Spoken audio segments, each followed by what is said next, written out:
बोलिए शंकर भगवान की जय, भगवती मैया की जय।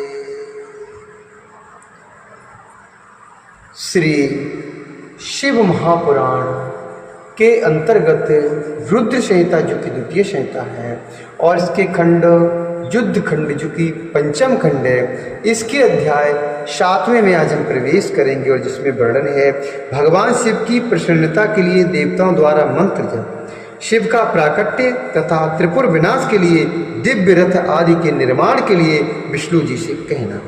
सनत कुमार बोले, समस्त देवता आदि के इस वचन को सुनकर शरणागतों की रक्षा करने वाले भक्त वत्सल सदाशिव ने उनकी बात स्वीकार कर ली। हे मुनि, इसी बीच देवी पार्वती अपने दोनों पुत्रों को लेकर वहां आ गई जहां सदाशिव देवताओं के साथ स्थित थे। तब देवी को वहां उपस्थित देखकर विष्णुवाद सभी देवता आश्चर्यचकित हो गए, आश्चर्ययुक्त हो गए और संभ्रम युक्त होकर नम्रता से उन्हें शीघ्रतापूर्वक प्रणाम करने लगे।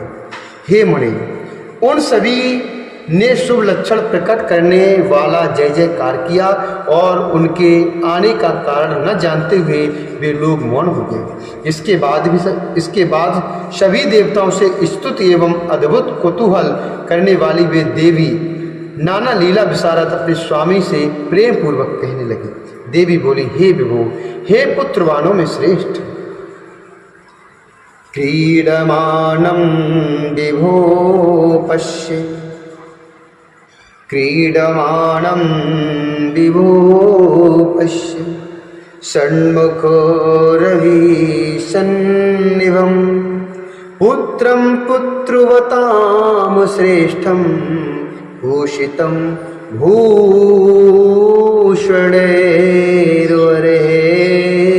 भूषितं भूषणैर्वरे। देवी बोली, हे विभो, हे पुत्रवानों में श्रेष्ठ, उत्तम आभूषणों से भूषित तथा सूर्य के समान देदीप्यमान खेलते हुए अपने सन्मुख पुत्र को देखिए।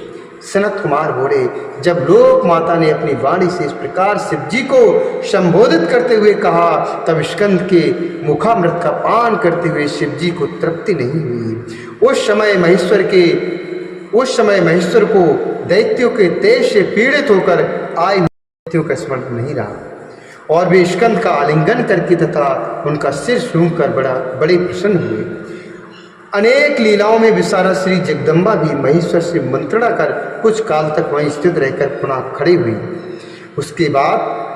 इसके बाद सभी देवताओं से बंधित होते हुए उत्तम लीला वाले भगवान सदाशिव ने कार्तिकेय, नंदी तथा उन गिरिराज पुत्री के साथ अपने भवन में प्रवेश किया। हे मुनि, शंकर को घर में गया देख संपूर्ण देवता महाव्याकुल एवं क्षुब्ध मन होकर बुद्धिमान देवादिदेव के द्वार के समीप खड़े रहे। अब हम क्या करें और कहाँ जाएं? क्या करना चाहिए? कौन हम लोगों को सुख देने वाला है और यह क्या हो गया? हाय, हम लोग मारे गए, ऐसा वे सब कहने लगे। एक दूसरे को देखकर इंद्र आदि अत्यंत व्याकुल हो गए और अपने भाग्य को धिक्कारते हुए विकल वचन कहने लगे। कुछ देवताओं ने कहा, हाय, हम लोग बड़े पापी हैं। दूसरों ने कहा, हाय, हम अभागे हैं। अन्यों ने कहा, वे असुर तो बड़े भाग्यवान हैं। उसी समय उनके अनेक प्रकार के शब्दों को सुनकर महातेजस्वी कुंभोदर नाम का गढ़ देवताओं को दंड से मारने लगा। तब वे देवता भयभीत होकर हाय हाय करते हुए वहां से भाग गए। कितने ही मुनि तथा अन्य लोग गिर पड़े। उस समय चारों ओर हाहाकार होने लगा। इंद्र अत्यंत व्याकुल होकर घुटनों के बल पृथ्वी पर गिर पड़े। इसी प्रकार अन्य देवता तथा ऋषि भी व्याकुल होकर पृथ्वी पर गिर पड़े। तब सभी देवता एवं मुनि परस्पर मिलकर व्याकुल होकर शिव के मित्र भूत ब्रह्मा एवं विष्णु के समीप गए। उस समय कश्यपादि सभी मुनि संसार का भय दूर करने वाले विष्णु जी से कहने लगे, अहो, यह प्रारब्ध बल है, यह प्रारब्ध का बल है। दूसरे द्विज कहने लगे कि अभाग्य से हमारा काम पूरा नहीं हुआ और दूसरे लोग अति विस्मित होकर विचार करने लगे कि यह विघ्न कैसे उपस्थित हो गया। हे मुने, तब कश्यपाद के द्वारा कहे गए इस वचन को सुनकर विष्णु जी मुनियों तथा देवताओं को सांत्वना देते हुए यह वचन कहने लगे। विष्णु जी बोले, हे देवताओं, हे मुनियों, हे देवा मुनिः सर्वे मद्वचा शृणुतादरात् किमर्थम दुःखमापन्ना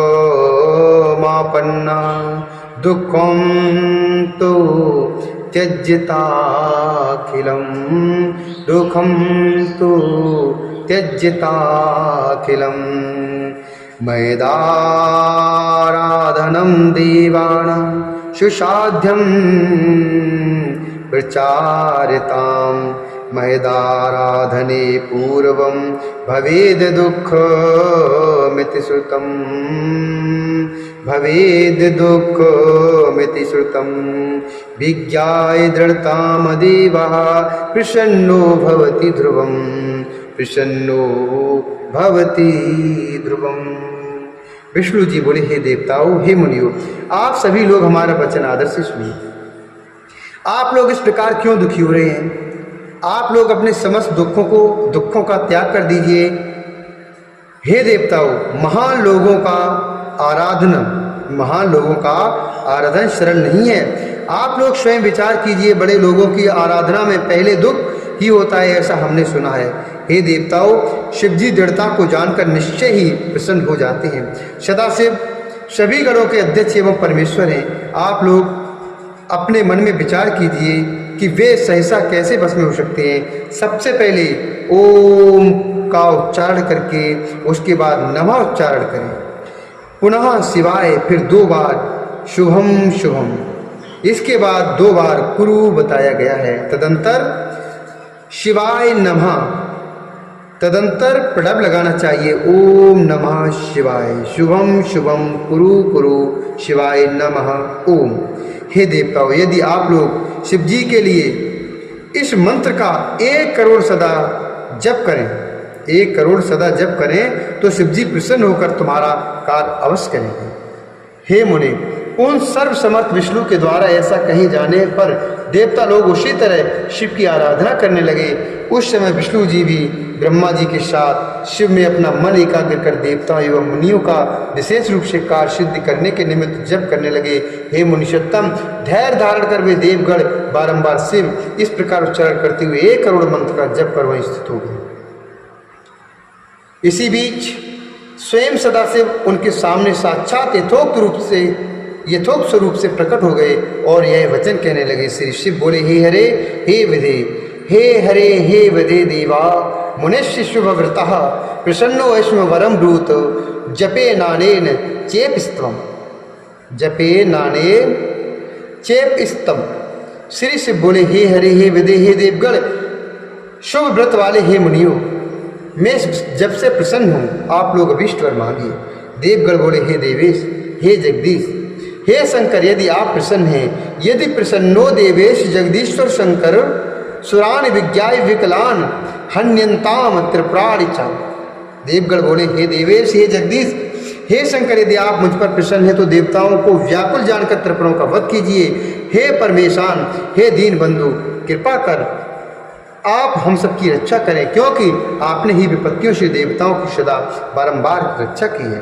सनत कुमार बोले, हे ब्रह्मन, तब ब्रह्मा विष्णु एवं देवताओं का कहा गया यह वचन सुनकर शिवजी ने मन ही मन हंसकर कहा। महेश बोले, हे विष्णु, हे विदे, हे देवगण, हे हरे हे विदे देवा मुनश्चाखिलावचः मदीयं सडुता धृत्य नष्टं मत्वा पृत्र्यम्। महेश बोले, हे विष्णु, हे विदे, हे देवगणों, हे मुनियों, आप सब त्रिपुर को नष्ट हुआ समझकर आदर करके मेरे वचन को सुने। आप लोगों ने पूर्व समय में जो रथ, सारथी, दिव्य धनुष तथा उत्तम बाण देना स्वीकार किया था, वह सब शीघ्र उपस्थित कीजिए। हे विष्णु, हे विदे, आप त्रिलोकाधिपति हैं। इसलिए शीघ्र हमारे सम्राट पद के योग सामग्री यत्न पूर्वक प्रस्तुत कीजिए। त्रिपुर को नष्ट समझकर शशि तथा पालन के लिए नियुक्त किए गए आप दोनों इन देवताओं की सहायता करें। यह मंत्र महापुण्यप्रद, मुझे प्रसन्न करने वाला, शुभ भोग मोक्ष प्रदान करने वाला, सभी प्रकार की कामनाओं को पूर्ण करने वाला, शिव भक्तों को सुख देने वाला, धन यश देने वाला, आयु को बढ़ाने वाला, स्वर्ग की इच्छा करने वालों को स्वर्ग तथा कामना रहित पुरुषों को मुक्ति देने वाला है। यह मुमुक्षु को भोग तथा मोक्ष दोनों प्रदान करता है। जो मनुष्य पवित्र होकर नित्य इस मंत्र का जप करता है अथवा इस मंत्र को सुनता अथवा सुनाता है, उसकी समस्त कामनाएं पूर्ण हो जाती हैं। शरद कुमार बोले, उन परमात्मा शिव जी के इस वचन को सुनकर सभी देवता प्रसन्न हो गए और विष्णु एवं ब्रह्मा को अधिक प्रसन्नता हुई। तदंतर उनकी आज्ञा से विश्वकर्मा ने संसार के कल्याण के लिए सर्वदेवमय दिव्य तथा अत्यंत सुंदर रथ का निर्माण किया। इस श्री शिव महापुराणे द्वितीयाम रुद्र संहितायाम पंचमे युद्ध खंड देव स्तुति वर्णनाम सप्तमोध्याय। इस प्रकार श्री श्री महापुराण के अंतर्गत होती रुद्र संहिता के पंचम युद्ध खंड में देव स्तुति वर्णन नामक 7वां अध्याय पूर्ण हुआ। बोले शंकर भगवान की जय, भगवती मैया की जय।